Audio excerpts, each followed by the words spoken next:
lil dak li ħabna, li ħalna minn dnubietna bis-saħħa ta' demmu, li għamilna saltna, assisina l-Alla tiegħu missieru, lilu l-glorja u s-seta għal dejjem ta' dejjem.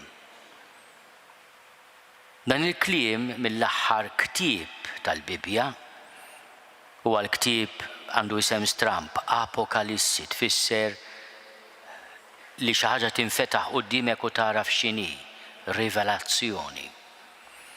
Dan l-aħħar ktieb hemm din is-sentenza li tiġbor dak li qegħdin niċċelebraw illum. Qed nagħtu glorja u seta lil xi ħadd, ir-Re tar-Rejiet, Kristu Sultan. Qed nirrikonoxxu li għandu seta għal dejjem, imma da minnu? U għaliex? Lil dak li ħabna. Kemm hi ħaġa sabiħa li nirrikonoxxu li aħna qed nagħmlu festa lil xi ħadd li ħabna. Aħna ħafna drabi meta nagħtu l-ġieħ fid-dinja mhux bil-fors naħsbu f'din il-ħaġa. Imma illum il-kelma t'Alla tfakkarna li aħna qegħdin nagħmlu festa lil Ġesu Sultan. Fġieħ l-imħabba li biha ħabna u li din hija wkoll stedina lina biex nuruh li kapaċi nirrispondu b'imħabba, forsi fuq grat inqas, għal tant imħabba li rċivejna. Lil dak li ħabna, li ħalna minn dnubietna, x'jiġifieri li tħoll lil xi ħadd mid-dnub tiegħu. Id-dnub huwa meta jiena nitlef it-triq u nintilef jien. Meta dak li jagħmel lil ġid ninsih u nażel xi ħaġa forsi għax attrat leha li tkissirni.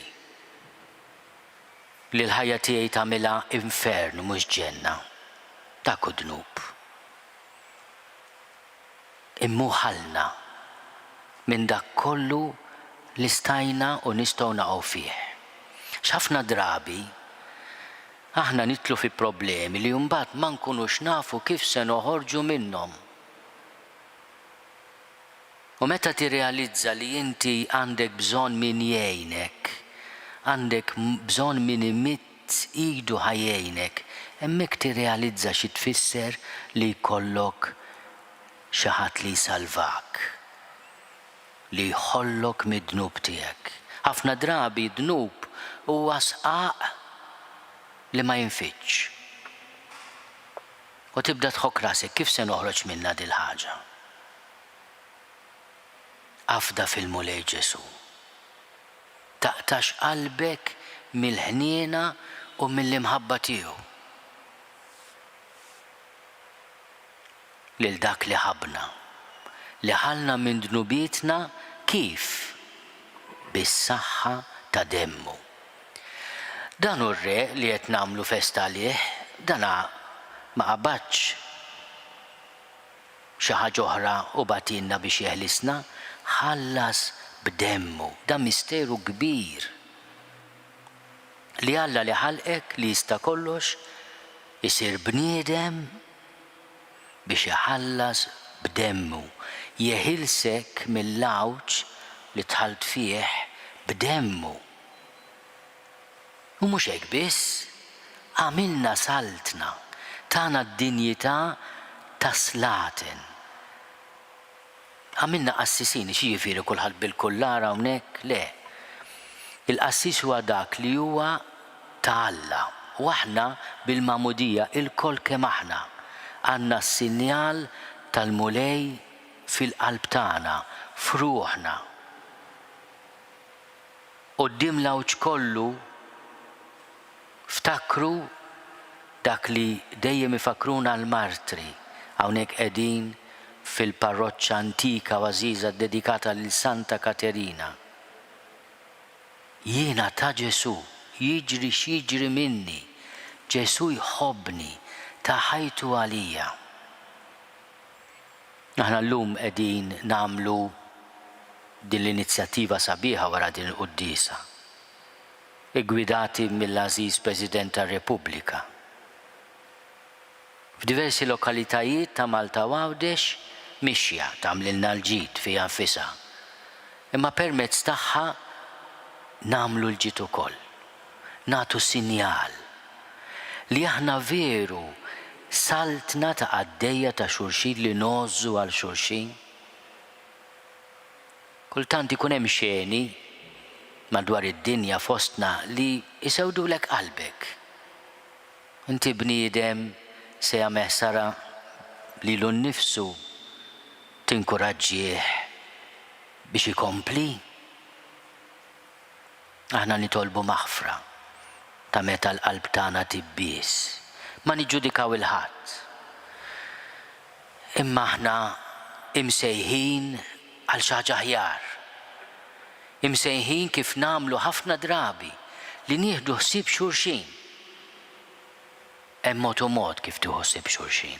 Hemm mod u mod kif inti tkun parti minn id-dissaltna ta' Ġesu, li tkun ferħan li inti immarkat għalek qassis, immarkat bis-sinjal tal-mulej, u li tagħtih glorja billi tirrikonoxxih li hu sultan tiegħek fl-imħabba, fil-fedeltà. Il-Vanġelu tal-lum huwa stramp għaliex aħna lil Ġesu Sultan qed nikkontemplawh naħsbu fih quddiem Pilatu, umiljat, għamel lejl arrestat wara li ċaħdu wieħed minn tiegħu stess u ċaħdu bewsa titradixxi lil bin il-bniedem.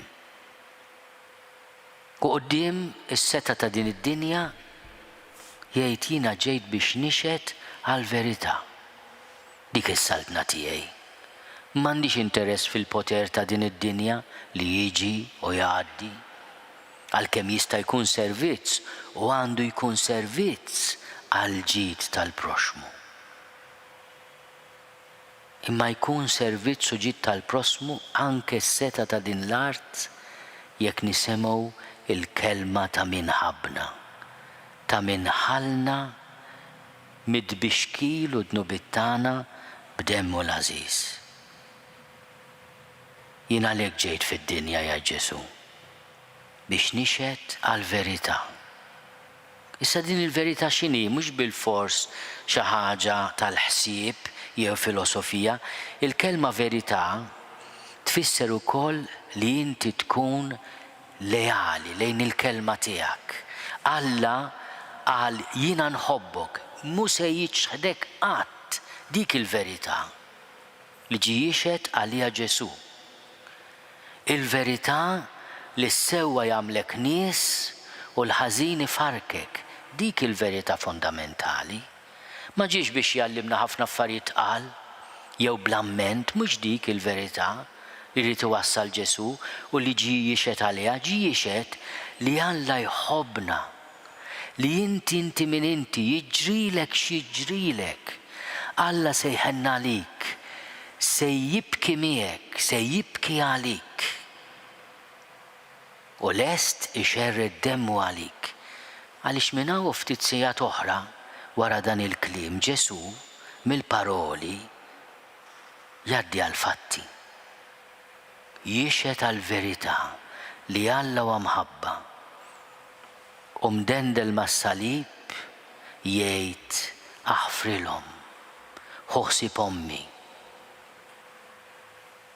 Illum stess tkun miegħi il-ġenna.